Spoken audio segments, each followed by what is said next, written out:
Les invito, hermanos, hermanas, a continuar un momento más en la presencia del Señor, escuchando su palabra. Y ahora queremos invitarle también a que siga con nosotros el ejemplo que empezamos a ver ayer.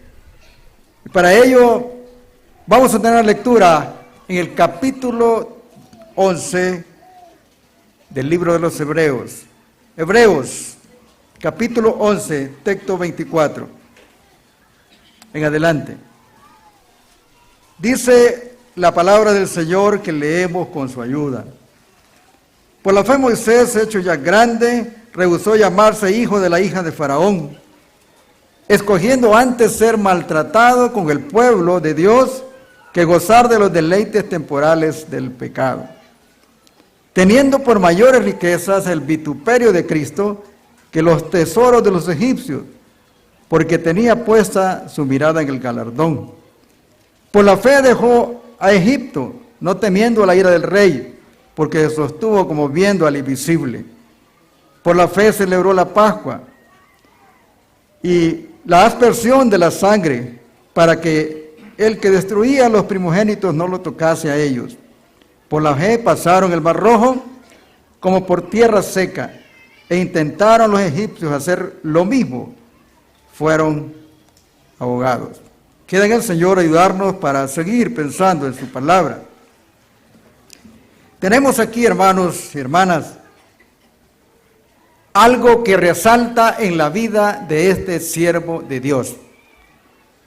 En esta lectura que hemos dado hay algo que está resaltando en la vida de Moisés. ¿Qué era? ¿Qué tenía Moisés de especial? ¿Qué encontramos ahí? Mire, Moisés tenía algo muy especial que lo hacía ser un servidor de Dios y hacer realmente la voluntad de Dios. Aquí dice que era. Dice, por la fe Moisés. Moisés era un hombre de fe. Un hombre de fe. Como estamos escuchando en el mensaje anterior, todos nosotros necesitamos depender de una fe. ¿Sabe por qué? Porque si nos vamos a ejercitar también, como hemos escuchado ya que debe de ser algo no rutinario, sino como un compromiso que tenemos con el mismo Señor de depender de Él y de estar orando siempre. Moisés era un hombre de fe y la Biblia nos enseña esto, que el que se acerca a Dios es necesario que dude. Así dice, no dice, es necesario que el que se acerca a Dios crea que le hay. Y para eso se necesita ¿qué? Fe. Una fe viva, una fe verdadera. Una fe que tiene poder. Eso necesita. Moisés era un hombre de fe. Y porque era un hombre de fe, él rehusó ser hecho hijo de la hija de Faraón. Él no quiso seguir esa línea. ¿Podía haberla seguido? No. Porque en su corazón abrigaba aquello que había aprendido. ¿Dónde? En la casa de sus padres. En la casa de sus padres. Moisés sabía que tenía una madre que tenía una fe grande. Si ella no hubiera tenido fe, no hubiera hecho lo que hizo, ser tan diligente para hacer una arquilla, sellarla tan bien que no entrase agua y ponerla en el río y esperar y esperar. ¿Qué es lo que hacemos nosotros, hermanos y hermanas, cuando oramos al Señor? Porque tenemos un propósito. Esperar. Esperar. Eso es lo que tenemos que esperar. Por eso necesitamos ejercitarnos también, como Moisés, en la fe. Porque hay que esperar. Hay que esperar. Y somos muchas veces impacientes y no queremos esperar la voluntad de Dios. Moisés era un hombre de fe y estaba dispuesto a esperar. Y la Biblia dice cómo estaba esperando este hombre, Moisés. Él estaba esperando ¿qué? Lo leímos. Tenía su vista puesta en ¿qué? No era en una buena casa, pues ya, él vivía en un palacio. No eran las riquezas, pues el faraón era rico. No era en tener cosas materiales. Él estaba esperándolo por venir. La Biblia dice que él tenía puesta su vista en ¿qué? En el galardón. ¿Cuándo iba a tener ese galardón? Era allí mismo, en Egipto, que iba a tener un galardón. No, él estaba esperando lo futuro. Yo y usted debemos de tener esa misma fe de Moisés y esperar como él. Que el Señor no tardará y al final de nuestra vida, también nosotros decir, como dijo aquel gran siervo de Dios, Pablo, he acabado la carrera.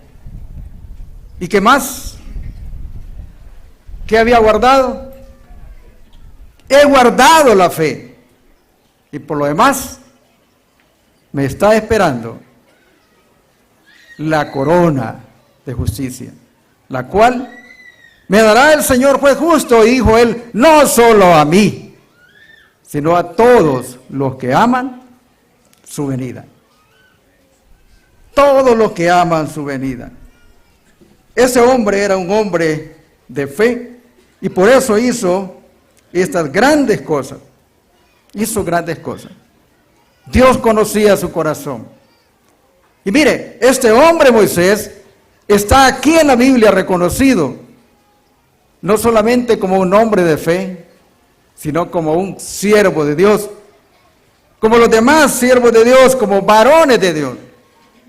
Moisés está así de esa manera reconocido, como un buen siervo de Dios, como aquel hombre pacífico, como aquel hombre que no estaba siendo arrebatado, sino poniendo siempre en las manos de Dios todas sus cosas. Moisés no hizo un trabajo fácil. No era fácil para Moisés guiar una multitud que estaba atestada de idolatría, atestada del mundo, podemos decir. No era fácil para él. Él sabía que este pueblo era rebelde. Y por su rebeldía estuvieron 40 años en el desierto cuando el camino era corto. Pero Moisés no se desanimó. Moisés no se desanimó por esto. ¿Qué hacía Moisés? Hacía lo que hemos estado escuchando. Dependía de quién. De Dios. Y él siempre estaba alzando su vista hacia el cielo. Cualquier problema que tenía, él iba a consultar con Dios. Quiere decir entonces que Moisés era un hombre también de oración. Consultaba con Dios cualquier problema que tenía. Él estaba siempre consultando a Dios. Mire, de primeras podemos decir, mientras Moisés va caminando y el pueblo egipcio viene tras de él, y tener a sus espaldas ese ejército del faraón y tener al frente el mar. Y ahora, ¿cómo estaba este pueblo? Estaba, podemos decir, en un callejón sin salida. En un callejón sin salida.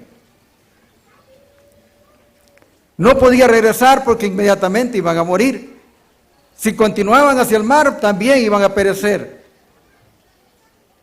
Este pueblo clamó a Moisés, y Moisés clamó a Dios. Dios le indicó qué era lo que tenía que hacer, y Dios le dio la victoria. Las aguas se separaron, ellos pasaron en seco, y cuando este ejército del faraón entra al mar, las aguas vuelven a juntarse, y todos perecen, y el pueblo pasa al otro lado. ¿Quién le ayudó a Moisés? ¿Los dioses egipcios? No, él no tenía fe en esos dioses egipcios. Ahí perecieron. Él tenía su vista puesta en el galardón y él estaba pensando siempre hacia arriba.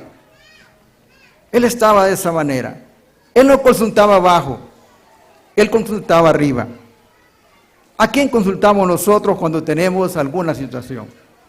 ¿A quién consultamos primero? Tenemos algunas experiencias vividas y decimos, qué bueno es cuando despertamos y sabemos que podemos confiar en aquel que hace todas las cosas. Recuerdo hace unos años, nuestra madre ya de 80 años se fracturó el fémur, su pierna. La llevamos al hospital y mientras estábamos en el hospital ya ella fue revisada y tiene que ser operada y necesita una placa para su pierna. Y esta placa era costosa y no tenemos los medios en el momento. Y inmediatamente yo pensé, bueno, yo tengo un trabajo, voy a hablarle a mi patrón. Así, a la carrera. Hablé y él dijo, mira, yo no soy el que puedo resolucionar esto. Es realmente quien te contrató. No puedo ayudarte. Y tenía la esperanza de que por ahí iba a solucionar el problema. Y me puse un poco triste. Pero automáticamente podemos decir, el mismo Señor me ayudó. Fui a cierto lugar y le pedí perdón al Señor porque había actuado a la ligera, pidiendo ayuda al hombre. Pidiendo ayuda al hombre. Entonces, después de orar, vino a mi mente otra persona que conocía y que también estábamos muy cercanos ahí por un trabajo que le hacemos a él también. Ganando muy poco, pero un trabajo y poco tiempo de conocerlo. Él es un médico. Entonces le conté la situación. Y automáticamente este hombre dijo, ¿para cuándo necesitas esto? Doctor, solo necesito saber el precio y para ponernos de acuerdo con mis hermanos, y entonces lo que queremos es ver cómo se nos rebaja el costo, porque ya consultamos nosotros y es caro. Y inmediatamente este hombre dijo, no, solo dime el día y ahí estará lo que necesita. Solo dime el día. ¿Hasta cuándo mi problema se solucionó? Cuando reconocí que primeramente hay que ver hacia arriba, no hacia abajo. Hay que ver primeramente hacia arriba. El escritor a los Hebreos, en el capítulo 12, nos dice esto. ¿Qué debemos de hacer nosotros? Puesto los ojos ¿en quién? En Jesús, el autor y consumador de la fe. Pero antes de eso, ¿qué tenemos que hacer? Habla de un despojo, de todo aquello que estorba. De todo lo que estorba. Para llegar a la presencia del Señor tenemos que ir con un corazón puro, un corazón limpio, un corazón sin iras ni contiendas, sin problemas. Eso dice el escritor a los Hebreos, debemos de ir con un corazón sincero, en plena certidumbre ¿de qué? de fe, en plena certidumbre de fe. Debemos ir de esa manera y sabremos que aquel que nos salvó también está ahí. Es el mismo, hoy, ayer y por los siglos. Y está ahí para socorrernos cualquiera que sea nuestra necesidad. Moisés era un hombre de fe. Yo y usted debemos de imitar la fe. ¿Sabe qué pasa? Muchas veces no imitamos esta fe porque no se nos inculca esta fe. No se nos inculca esa fe.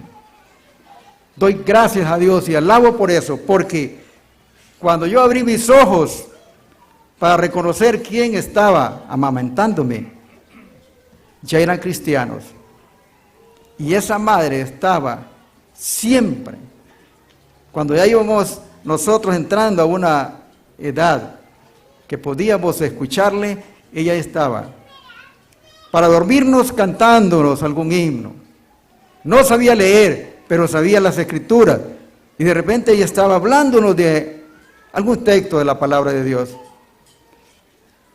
Hasta que ya mayorcitos llegamos al Señor. Un padre que lo vimos siempre de rodillas, orando, pidiéndole al Señor. Y él nos decía, yo siempre estoy orando por ti, hijo. Mire qué trabajo.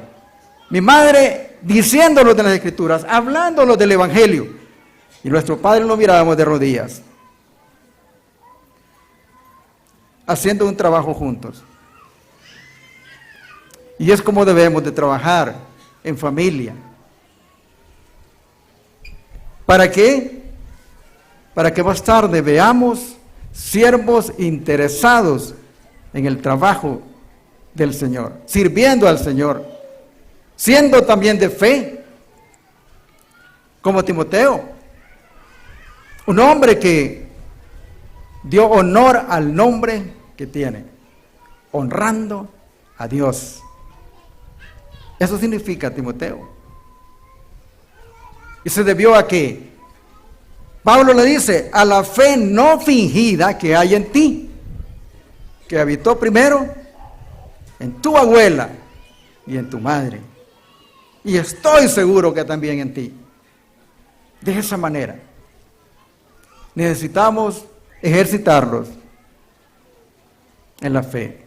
Debemos nosotros de ser también como Moisés y como muchos hombres de Dios para poder salir adelante. Un hombre de Dios, hermanos y hermanas, es conocido. Un hombre de Dios es conocido. Siempre se conoce. Una mujer de Dios se conoce. Hace un tiempo, andando en Puerto Cortés, ahí en la ciudad más cercana donde vivimos, iban pasando 3 hermanas por la calle, había unos taxistas en una esquina, y uno de ellos dijo, te apuesto que estas 3 jóvenes que van ahí son cristianas. Y el otro dice, ¿por qué decís? Ja, ja, es que es fácil distinguirlas. Mirá las demás que van rodeándole cómo andan vestidas, con pantalones y faldas cortas. Mirale el cabello de estas muchachas es largo. Mirale su vestidura. Mirale su vestidura. Se puede oír de un creyente. Se puede conocer. Se puede conocer de un creyente. Recuerdo hace unos años, estando en la capital de Honduras, fuimos invitados para estar por allí en un culto en cierta colonia. Y nos dijeron, ahí van a estar algunas hermanas y hermanos para apoyarles a ustedes después de la reunión, para hablar personalmente con las personas que no tienen a Cristo.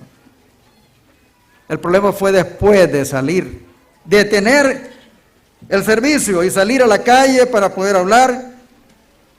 Y muchos de los que andábamos ahí nos dirigimos para hablar, tal vez con algunas señoritas que estaban por ahí, porque era la que más vimos.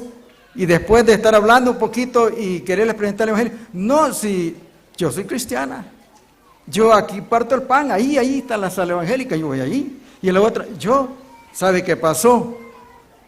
Se nos fueron los incrédulos. Quedamos evangelizando los llamados creyentes, porque nos equivocamos. Creímos que los que andaban de esa forma vestidas eran los incrédulos. Los creyentes eran diferentes, pero no fue así. No fue así. Andaban mejor vestidos los que no eran cristianos que ellos. El creyente se conoce. Moisés fue conocido como un siervo de Dios, declarado un siervo de Dios. Yo y ustedes debemos de hacer honor al nombre que sustentamos como hijos de Dios. La Biblia dice, como hijos de Dios, no debemos conformarnos a los deseos que antes teníamos, cuando estábamos en nuestra ignorancia. No podemos seguir lo mismo. ¿Por qué?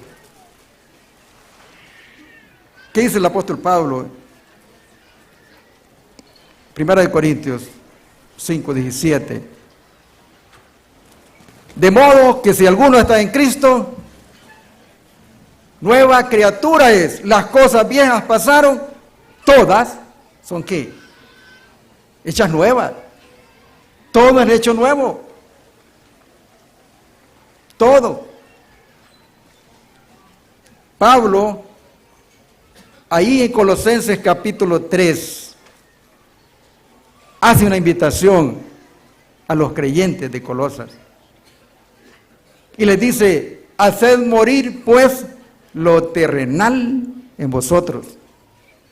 Haced morir lo terrenal en vosotros. ¿Cuál sería el propósito que tenía el apóstol Pablo? ¿Por qué quería que hiciera morir lo terrenal en vosotros? Y hace una lista de las cosas terrenales. Del texto 4 en adelante. Hace una lista de cosas terrenales. Y habla de esta manera, cosas por las cuales la ira de Dios viene sobre los hijos de desobediencia. Por eso hay que hacerla morir. ¿Qué hace usted en su casa cuando algo se le muere? Si se le muere un gato, si lo tiene, o un perro, ¿lo deja en medio de la cocina? ¿Por qué no?